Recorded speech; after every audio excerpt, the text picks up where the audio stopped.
আমাদের অনন্য স্টোরি সকল প্রকার পার্ট গল্প দেখতে আমাদের চ্যানেলটি সাবস্ক্রাইব করে পাশে থাকা বেল আইকনটিতে ক্লিক করে অল নোটিফিকেশন অন করে দিন। মেয়ে মানুষ যে কেন এত নিষ্ঠুর হয় কে জানে। দরজার ওপাশ থেকে ফিহার কণ্ঠ শোনা গেল। ভাইয়া, ভাইয়া উঠেছো? আমি কি খাবার নিয়ে আসতে বলবো ভাইয়া? আদ্রিস শুনতে পেয়েও জবাব দিল না। মৌনতা অবলম্বন করে আগের ন্যায় বসে রইল। সারা শব্দ না পেয়ে ফিহা কি করবে বুঝে উঠতে পারল না। ঘরের ভেতরে থাকা আদ্রিস এক পর্যায়ে কিছু একটা চিন্তা করে অনেকক্ষণ পর বলল, আছিস তুই ফিহা? বাইরে থেকে ফিহার কোনো সাড়া না পাওয়া গেলেও উৎসের গলা শোনা গেল। উচ্চস্বরে বলে উঠল, ফিহা নেই, আমি আসি। আদ্রিস সন্ততন্ত পায়ে উঠে গিয়ে দরজা খুলে দিল। উৎস ঘরে ঢুকতে ঢুকতে বলল, তোমার কিছু প্রয়োজন আছে নাকি? আদ্রিস অবাক হয়ে বলল, তুই কিভাবে বুঝলি? উৎস হেসে বলল, কমন সেন্সের প্রশ্ন ভাই। বাই দ্য ওয়ে, তোমাকে এত আপসেট দেখাচ্ছে কেন? কিছু হয়েছে? আমাকে বলবে নাকি ফিহাকে? আফটার অল ফিহা তোমার অনুগত বোন। তুই কি আমার সঙ্গে ফাইজলামো করতে এসেছিস? মোটেও না, আমি তো তোমার সাহায্য লাগবে কিনা জিজ্ঞেস করতেলাম। আদ্রিস খানিকক্ষণ থেমে জিজ্ঞেস করলো, তোর খালার বোন ঠিকঠাক মতো বাড়ি পৌঁছাতে পেরেছে? জানিস এ ব্যাপারে কিছু? আদ্রিসের ঘোরালো প্যাঁচালো কথাবার্তা শুনে উৎস মনে মনে হাসল। তারপর বলল, বাড়ি পৌঁছে খেয়ে দিয়ে ঘুম দিয়েছে। ইভেন আমি তাদের পৌঁছে দিয়ে বাড়িতে ফিরে এসেছি। আদ্রিস হতভম্ব হয়ে বলল, মানে তুইও গিয়েছিলি নাকি? আমি তো জানি না। উৎস বলল, হ্যাঁ গিয়েছিলাম। আঙ্কেল আন্টি এতগুলো ব্যাগপত্র নিয়ে এত দূরে যাবে, তাই আমি সাথেই চলে গেলাম। আদ্রিস রুক্ষ স্বরে বলল, আর এই কথাটা তুই আমাকে একবারও জানানোর প্রয়োজন মনে করলি না? উৎস কপালে ভাঁজ ফেলে বলল, তোমাকে জানানোর প্রয়োজন বোধ করিনি। আফটার অল রোজার সাথে আমার চেনাজানা বা সম্পর্কের বয়স তোমার চেয়েও বেশি। তুমি ওর ফ্রেন্ডস আর আমি ওর ভাই। পার্থক্যটা বুঝো ভাই। আদ্রিসের ভ্রু আপনা আপনি কুঁচকে এলো। হাতের মুঠো কিলবিল করতে লাগলো। উৎসের নাক বরাবর ঘষে দিতে ইচ্ছে করলো, তবুও সে চড়া গড়ায় প্রশ্ন করল না। এই তোর গার্লফ্রেন্ড নেই? উৎস সোজাসুজি উত্তর দিল, না ভাই। আদ্রিস রেগে বলল, কেন নেই? তোর মতো এত সুদর্শন একটা ছেলের কেন গার্লফ্রেন্ড থাকবে না? উৎস ভ্রু নাচিয়ে বলল, কারণ রোজার মতো কাউকে পাইনি। ওর কথা শুনে আদ্রিস হতভম্ব হয়ে গেল।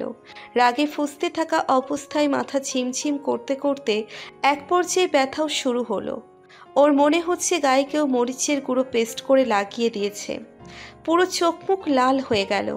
উৎস নিচের হাত দুটো আড়াআড়িভাবে ভাঁজ করে দেওয়ালে হেলান দিয়ে দাঁড়িয়ে আদ্রিসকে জিজ্ঞেস করলো, আর ইউ জেলাস? আদ্রিস ছুটে গিয়ে উৎসকে ঘুষি মারতে যাবে, তার আগেই উৎস ওর হাত ধরে ফেলল। তারপর বলল, এত জলে কেন? রিল্যাক্স। নাকি আমার বোনের জন্য মন আঁকুপাকু করছে বলে আমার উপর রাগ দেখাচ্ছ? দিস ইজ নট ফেয়ার ভাইয়া। তোর বোন না ভাবি বলবি, ওকে? উৎস দৃঢ় কণ্ঠে বলল, নেভার, ও আমার বোন। আদ্রিস বাঁকা চোখে তাকিয়ে বলল, কিন্তু তুই ওকে বোনের নজরে দেখিস বলে মনে হয় না। উৎস এবার হুহা করে হেসে ফেলল। বলল, আর ইউ ম্যাড? জোকস বোঝো না তুমি? ইদানিং এত বাচ্চা বিহেভিয়ার করো কেন? রোজা যথেষ্ট বুঝতার, ইমপ্রেসিভ। আর তুমি অবুঝের মতো কথাবার্তা বলছো। তোমাদের তো মানাবেই না। এর চেয়ে তুমি নিজেকে কন্ট্রোল করার চেষ্টা করো, মানাবে ভালো। আদ্রিস তীক্ষ্ণ স্বরে বলল, বেশি সাহস তোর। আমার সাথে মজা করিস ডাফার। ছোট আব্বুকে যদি না বলি তো আমার নামও আদ্রিস নয়। উৎস নিচের কান ধরে বলল, সরি ভাই, আর এমন ভুল করবে না। আব্বুকে বলো না। আদ্রিস শান্ত গলায় বলল, তোর ফোন আর পাসওয়ার্ড দে আর ভাগ এখান থেকে। কেন? আমি বলেছি তাই। দিবি নাকি ছোট আব্বুকে বলবো? উৎস তড়িঘড়ি করে ফোনটা বের করে আদ্রিসের হাতে তুলে দিল। আদ্রিস বাঁকা হেসে বলল, নাও গেট আউট। উৎস ঘর থেকে বেরিয়ে যেতে যেতে বিষণ্ণ গলায় বলল, বোনটা আমার, অধিকার বেশি তোমার। কি দিনকাল যে পড়লো, মায়ের চেয়ে মাসির দরদ বেশি। উৎস বেরিয়ে যেতেই আদ্রিস নিচতলায় গেল। রান্নাঘর থেকে ব্রেড আর কফি নিয়ে এসে দরজা বন্ধ করে পায়ের ওপর পা তুলে বসল। তারপর নিজের ফোন থেকে রোজার ফোনে কল দিল। কিন্তু প্রায় 12টা কল দেওয়ার পরেও যখন রোজা ফোন ধরল না, তখন ওর মেজাজ খারাপ হয়ে গেল। পরক্ষণেই রাগ সামলে শান্ত মেজাজ আর ঠান্ডা মাথায় উৎসের ফোনটা হাতে নিয়ে সুন্দর একটা হাসি দিয়ে কফির মগে চুমুক দিয়ে ডায়াল করলো রোজার নম্বরে। সেকেন্ডের মাঝেই রোজা ফোন রিসিভ করে বলল, ভাইয়া তুমি? উফ, বাঁচালে। আর কিছুক্ষণ হলেই নির্ঘাত আমার ফোনটা আত্মহত্যা করতে চাইতো। আতৃষ গলার স্বর নিচু করে বলল। কেন? তোমার ফিয়ন্সে ফোন করেছিল বলে? ওপাশ থেকে আতৃষের গলা শুনতে পেয়ে রোজা জিভ কাটল। তারপর আমতা আমতা করে বলল, ও আপনি? কিন্তু ভাইয়ার ফোন আপনার কাছে কেন? ভাইয়ের খোঁজ পরে নিও, আমার ফোন রিসিভ করনি কেন? রোজা হাসার চেষ্টা করে বলল, না মানে আমি ঘরে ছিলাম না, ধরার আগে কল কেটে গিয়েছিল। তুমি ঠিকঠাক মিথ্যাও বলতে শেখোনি। আমাকে ভয় পাও নাকি লজ্জা? রোজা রেগে বলল, আপনি একটা গার্বেজ। আপনাকে ভয় পাবো আমি? আপনি জানেন আমি রোজা, আর রোজা কাউকে ভয়টা পায় না। ওকে? আতৃষ বাঁকা হেসে বলল, সেদিন চুমু দেওয়ার সময় যেভাবে রিয়াক্ট করেছিলে তাতেই প্রুফ হয়ে যায় তুমি আমাকে লজ্জা ভয় দুটোই পাও, কিন্তু প্রকাশ্যে আনতে চাও না। আর যদি বলো আমি ভালোবাসি, তার সবটা জেনে বুঝে চিনে নিয়েই ভালোবাসি। আর কাল রাতে তোমার দেওয়া খানিকটা সময়ের জন্য এক সমুদ্র ভালোবাসা। প্রসঙ্গটাতে রোজার বেশ অস্বস্তি হচ্ছিল, তাই সে কথা ঘুরাতে জিজ্ঞেস করলো, কি করছেন এখানে? আতৃষ হেসে বলল, তোমাকে ভাবা ছাড়া আমার আপাতত কোনো কাজ নেই। আপনি সবসময় এভাবে কথা বলেন, একটু তো বদল আনুন। বোধে সেটা পারবো না। আফটার অল জীবনের প্রথম কোনো মেয়েকে ভালোবেসেছি, তার সাথে ফ্ল্যাট করতে আমি স্বাচ্ছন্দ্য বোধ করি। রোজা হতাশ গলায় বলল, যা ভালো বুঝুন করুন, রাখছি। আতৃষ লাফিয়ে উঠে বলল, ওয়েট। আবার কি? আতৃষ বলল, বাড়ি থেকে একা একা কোথাও বের হবে না, কিন্তু সাবধানে থাকার চেষ্টা করবে, ওকে? রোজা তীক্ষ্ণ কণ্ঠে জিজ্ঞেস করল। কেন? আতৃষ গম্ভীর কণ্ঠে বলল, তোমাকে তো গ্রামের একটা ছেলে বিরক্ত করে, সেই জন্য বললাম। ও কিন্তু মোটেও অসুবিধার নয়। রোজা আকস্মিকতাই হতভম্ব হয়ে গেল। মুখ দিয়ে কোনো শব্দ বেরোতে চাইল না। রাফির কথা মেন করছে আতৃষ, কিন্তু ও কিভাবে জানলো? রোজার নিচের মাথায় তো নেই কথাটা। ও তড়িঘড়ি করে জিজ্ঞেস করলো, আপনি কিভাবে ওর কথা জানলেন? ও ও কি চেনেন আপনি? মানে আপনিও? আতৃষ বিরক্ত হয়ে বলল, এসব কথা রাখো, আমি ফোন দিলে অবশ্যই ধরবে, আর যেন অন্য কারো ফোন থেকে যোগাযোগ না করতে হয়। আমি আবার এতটা ফালতু ছেলে না যে সারাদিন তোমাকে ফোন দিয়ে কথা বলতে চাইবো। যদি এটা করতেই আমার ইচ্ছে করে, কিন্তু সেলফ রেসপেক্ট বলে একটা কথা আছে না? রোজা হাসি চেপে বলল, আপনার আবার সেলফ রেসপেক্টও আছে নাকি? বাহ! আতৃষ রেগে বলল। আমি কিন্তু ফালতু প্রেমিক নই। রোজা বিগলিত কণ্ঠে বলল, কারণ আপনি রোজাকে ভালোবেসেছেন। রৌদ্রক উজ্জ্বল বিকেল, হিমেল হাওয়ায় গাছগাছালির পাতা দুলছে ধীর গতিতে। ততদিনে শুকিয়ে যাওয়া বৃক্ষরাজি তরতাজা হয়ে ওঠার প্রাণপণ চেষ্টা চালাচ্ছে। আম গাছে নতুন পাতা, নতুন মুকুল এসেছে। সেখানকার তীব্র সুবাসে রোজাদের বাড়ির চারপাশটা আজকাল বড্ড মোহময় হয়ে থাকে। সেই সাথে চারিদিক অদ্ভুত এক নীরবতা বিরাজ করে। আকাশে পেঁচা তুলোর মতো ওড়াউড়ি করে মেঘ মল্লার দল। প্রকৃতি জানান দিচ্ছে শীতকাল প্রায় শেষের পথে, কিন্তু শীতের তীব্রতা কমেনি। ধোঁয়াটে কুয়াশার জাল আর ঠান্ডা বাতাস প্রতি মুহূর্তেই মনে করিয়ে দেয় এখন শীত প্রকৃতিতে তার ভূমিকা রাখাই মুশকুল। হরসপুর গ্রামের চেয়ারম্যান বাড়িতে এখন চলছে হই হই রব। বাড়ির মেয়ের বিয়ে বলে কথা। আশেপাশে গ্রামসহ শহরের কিছু গণ্যমান্য ব্যক্তিবর্গকেও নিমন্ত্রণ করেছেন আজিজুর সাহেব। আত্মীয় স্বজন প্রতিবেশীরা বাড়িতে ভিড় জমাচ্ছে বিয়ের নানাবিধ কর্মকাণ্ড ও রীতিনীতিতে অংশ নেওয়ার উদ্দেশ্যে। এই সব কিছুর তাড়নায় আতৃষের ফোন ধরার জন্য তেমন একটা সুযোগ পায় না রোজা। কালভদ্রে পেলেও বাড়ি ভর্তি লোকজনের জন্য 2-1 মিনিটের বেশি কথা বলা হয়ে ওঠে না ওর। এই নিয়ে আতৃষ যতটা না বিরক্ত, তার চেয়ে বেশি বিরক্ত রোজা। ও হবু বউ বলে সারাক্ষণ কেউ না কেউ ওর সঙ্গেই থাকছে। গ্রামের কিছু কুসংস্কারের মতে বিয়ে ঠিক হওয়া মেয়ের উপর অশরীরী আছর পড়ে। এবং আরও নানাবিধ সমস্যা করে। আর মেয়ে যদি হয় সুন্দরী তাহলে তো আর কোনো কথাই নেই। যদিও রোজা এসব বিশ্বাস করে না, কিন্তু সুলতানা আর বড় চাচির তোড়জোড়ে সারাক্ষণ দু একটা মেয়েকে সাথে নিয়ে ওর থাকতে বা ঘুমাতে হয়। সেই কারণে নিজের ইচ্ছে মতো কিছু তো করতেই পারে না, আবার আতৃষের সাথে যোগাযোগ রক্ষা করতে ব্যর্থ সে। ওর ফোন এলেই রোজার অন্যান্য কাজিনরা পুরো বাড়িতে সে কথা রটিয়ে বেড়ায়, আর আদৃশ্যের সাথে মজা করার জন্য এক প্রকার ফোনের উপর হামলে পড়ে। সব কিছু মিলিয়ে মারাত্মকভাবে বিরক্ত রোজা। তেমনি এক রাতে ডিনার শেষ করে আদৃশ ডায়েল করল রোজার ফোনে কথা বলার আশায়। গত দুদিন যাবৎ এক সেকেন্ডের জন্যেও রোজার সাথেও কথা বলতে ব্যর্থ। কথা বলেছে ওর কাজিন, চাচি বা ফুপু। সবাই মিলে আদৃশকে অহেতুক লজ্জা দেওয়ার চেষ্টা করে, যা খুবই বিরক্তিকর ব্যাপার। সেজন্য আদৃশ আজ মনে মনে দোয়া পড়তে পড়তে খুব করে চাইলেও এবার যেন ফোনটা রোজাই ধরে, আর যদি না ধরে তাহলে সে আজ এর শেষ দেখে ছাড়বে। অন্য কেউ ফোন ধরলে সে আর কোনো ম্যানার্স দেখাবে না, মুখের উপর অপমান করে দেবে। হবু স্বামী স্ত্রীর মাঝে তোরা কেন কাবাব মেয়ে হাড্ডি হবি? কিন্তু আদৃশ্যের চাওয়া পূরণ হলো না। ফোন রিসিভ করলো রোজার দূর সম্পর্কের এক মাঝবয়স্ক ফুপু, নাম রেশমি বেগম। তার অহেতুক কথা আর চড়া মেজাজের জন্য সবাই তার উপর বিরক্ত হলেও খুব ভয় পায়।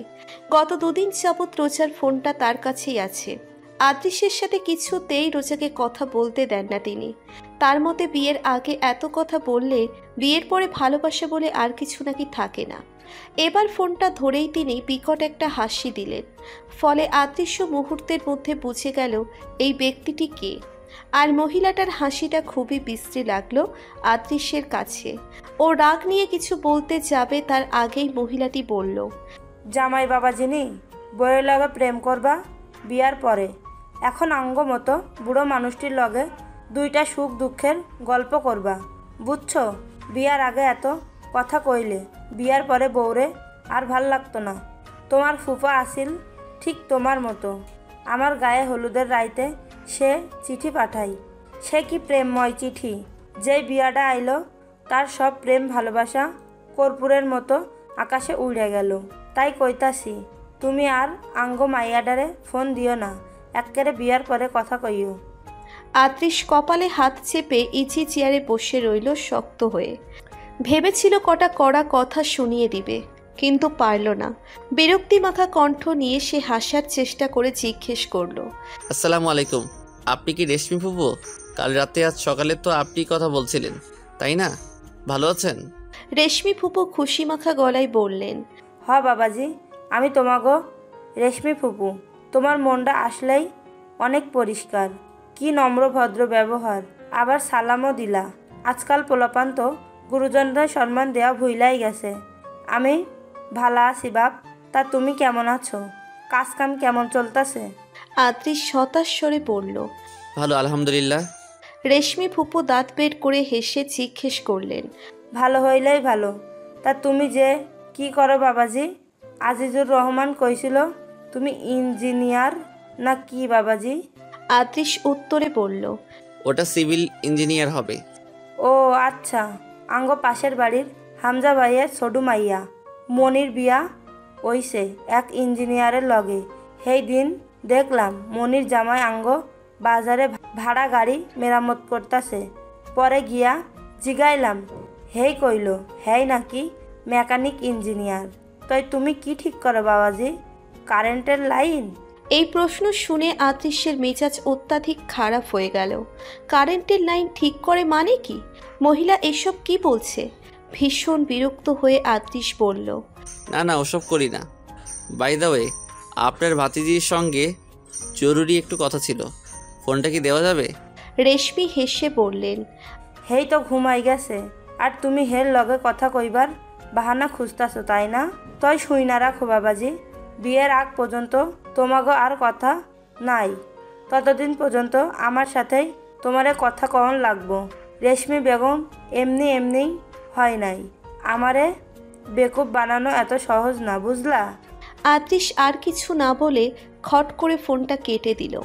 ফোনের মধ্যেই মহিলার কথা শুনে আত্রিশ বুঝতে পারল তার শান্তশিষ্ট রোজা সামনাসামনি কতটা ভুগছে এই মহিলার জন্য। আত্রিশ ঠিক কী করবে বুঝে উঠতে পারল না।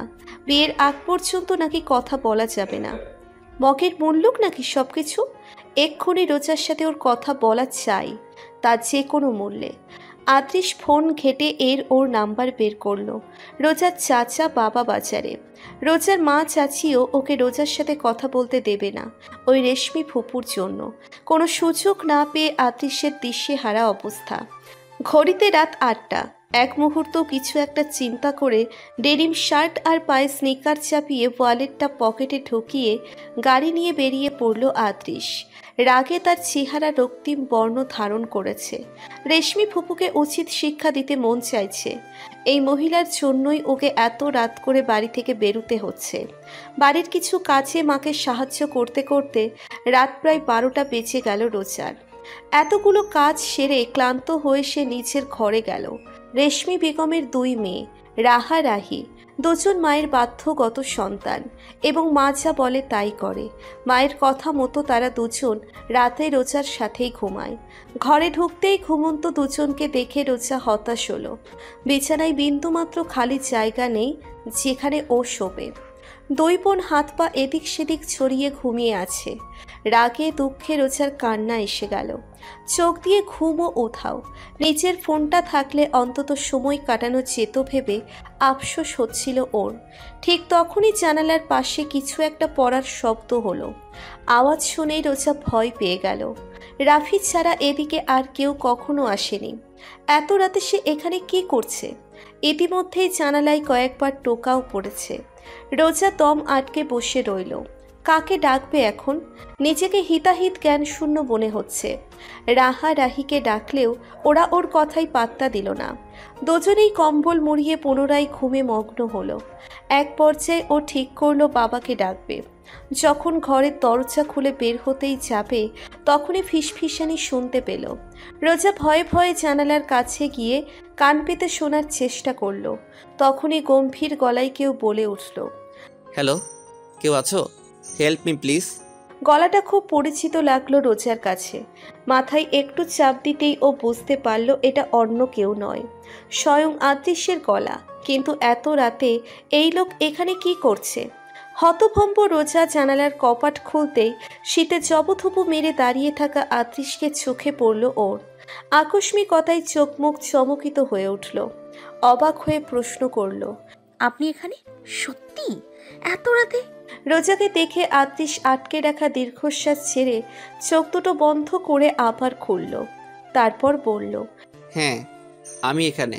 রোজা নিচু স্বরে জিজ্ঞেস করল, কেন এসছেন? আত্রিশ স্বাভাবিক কণ্ঠে বলল, তোমার সাথে যোগাযোগ করার কোনো ওয়ে রাখেনি তোমার ওই বদের হাড্ডি ফুপু। অশুভ মহিলার জন্য আমাকে এত রাতে আসতেই হয়েছে। রোজা ভীত সন্ত্রস্ত গলায় ওকে থামিয়ে ধীর গলায় বলল, দয়া করে আস্তে কথা বলুন। পাশের রুমেই ফুপি ঘুমোচ্ছে। আওয়াজ শুনলেই দৌড়ে আসবেন, আর আপনাকে দেখলেই হুলস্থুল কাণ্ড ঘটাবেন। আত্রিশ রাগত স্বরে বলল, I don't care. But I care. Nonsense. By the way, আমাকে কি এখানে দাঁড় করিয়ে রাখবে? আমি ভেতরে আসবো কিভাবে?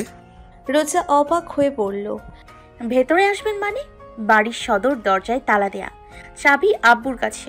এখন কোনোভাবেই আপনাকে বাড়ির ভেতরে আসতে দেওয়া যাবে না। এটা ইম্পসিবল। আপনি প্লিজ চলে যান। আত্রিশ কপালে ভাঁজ ফেলে বলল, নো ওয়ে, এত রাতে কষ্ট করে এসেছি, এখন ফিরে যাওয়া সম্ভব না। রোজা হতাশ হয়ে বলল, আমি এখন কি করব তাহলে? আমাকে ঘরে ঢুকতে দাও, দ্যাটস এনাফ। রোজা অবজ্ঞা সূচক হাসি দিয়ে বলল, ঘরে আমি ছাড়া আরো 2 জন রয়েছেন। আপনি কি তাদের সাথে মিট করতে চান? আত্রিশ ভ্রু উঁচিয়ে জিজ্ঞেস করল, কারা এরা?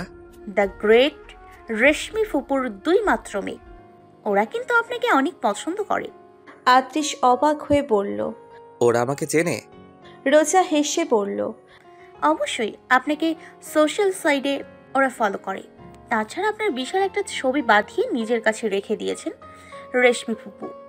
আত্রিশ ভ্যাবাচাকা খেয়ে বলল, মানে আমার ছবি কেন? রোজা উত্তরে বলল, রোজার বিশিষ্ট বর মহাশয় বলে কথা। বাদ দিন, আপনি কিভাবে জানলেন এদিকে একটা সিঁড়ি আছে আর আমার ঘর এদিকেই? আত্রিশ খানিকটা গম্ভীর গলায় বলল। ছোটবেলায় একবার দেখেছিলাম আর আন্দাজ করেছিলাম এদিকেই হবে তোমার ঘর। উৎসুকে জিজ্ঞেস করে কনফার্ম করে নিলাম। রোজা এ পর্যায়ে ব্যতিব্যস্ত কণ্ঠে বলল। কেন এসছেন? আমার সাথে দেখা করতেই তো। তাহলে দেখা করা শেষ, এবার যান। যাব মানে? কতদিন পর আমাদের দেখা আর তুমি তাড়িয়ে দিচ্ছ? What the? রোজা ব্যগ্র কণ্ঠে বলল। আমি তো তাড়িয়ে দিচ্ছি না, শুধু চাইছি আপনি যাতে ধরা না পড়েন। আমার ঘরে ওরা দু বোন ঘুমোচ্ছে, একবার যদি টের পায় তাহলে গণধোলাই খাওয়াবে আপনাকে। রোজাকে উতলা হতে দেখে আত্রিশের একটু ভালো লাগলো। ওর মাথায় তখনই একটা দুষ্টু চিন্তা এলো। ভাঙা সিঁড়িতে হেলান দিয়ে দাঁড়িয়ে হাত দুটো ভাঁজ করে রোজার উদ্দেশ্যে বলে উঠল। যেতে পারি এক শর্তে। শর্ত না মানলে এখনই বাড়ির ভেতর ঢোকার চেষ্টা করব। রোজা বিরক্ত হয়ে বলল। কি শর্ত? আত্রিশ জানালার কাছে চলে এলো। গ্রিলের ফাঁকা অংশ দিয়ে রোজার খুব কাছে। ওর এই ব্যবহারে রোজা খানিকটা হকচকিয়ে গেল। আত্রিশ বাঁকা হেসে বলল।